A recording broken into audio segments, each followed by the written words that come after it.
பெங்களூருவில் இருந்து சென்னை வழியாக கவுஹாத்தி செல்லும் நியூட்டின் சுக்கியா வாராந்திர விரைவு ரயில் பெரம்பூர் வந்தடைந்தது. அதில் திருவொற்றியூர், பெரம்பூர், வியாசர்பாடி உள்ளிட்ட பகுதிகளைச் சேர்ந்த தனியார் பள்ளி மாணவ மாணவியர்கள் 200க்கும் மேற்பட்டோர் அசாம் மாநிலத்தில் நடைபெறும் சாரண சாரணியர் விளையாட்டுப் போட்டியில் பங்கேற்பதற்காக ஏறினர்.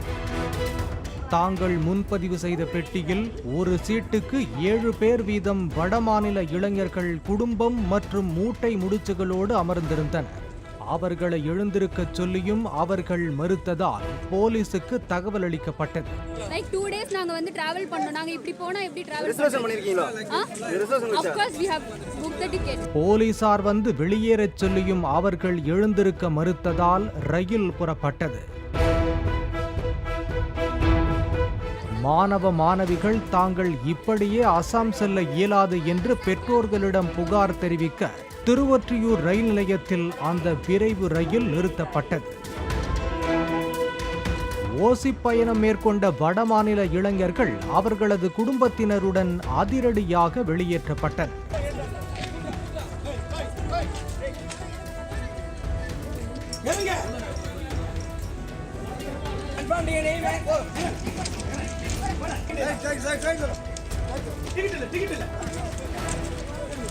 தங்கள் குழந்தைகளுக்கு இடையூறாக அமர்ந்திருந்த வட மாநிலத்தவரை மாணவ மாணவிகளின் பெற்றோரே களமிறங்கி ரயிலில் இருந்து இறக்கிவிட்டனர். போலீசார் ஒவ்வொரு இருக்கையாக சென்று இருக்கையில் இருந்து இறங்க மறுத்த வித்தவுட் வில்லன்களை அடித்து இறக்கிவிட்டனர்.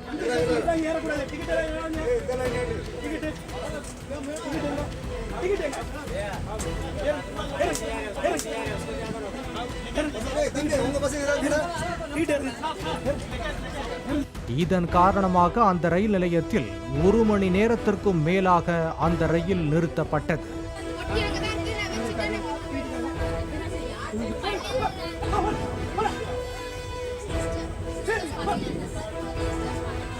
நம்ம ஊர் மின்சார ரயிலில் டிக்கெட் எடுக்காமல் பயணிப்பவர்களை மறித்து பிடித்து கேள்வி மேல் கேள்வி கேட்டு 10 மடங்கு அபராதம் விதிக்கும் ரயில்வே நிர்வாகம் இதுபோன்று ஓசியிலேயே மாநிலம் விட்டு மாநிலம் சுதந்திர பயணம் மேற்கொள்ளும் வடமாநில பயணிகள் மீது நடவடிக்கை மேற்கொள்ளாமல் மௌனமாக இருப்பது ஏன் என்பதே காசு கொடுத்து ரயிலில் பயணிக்கும் பயணிகளின் ஆதங்கமாக உள்ளது.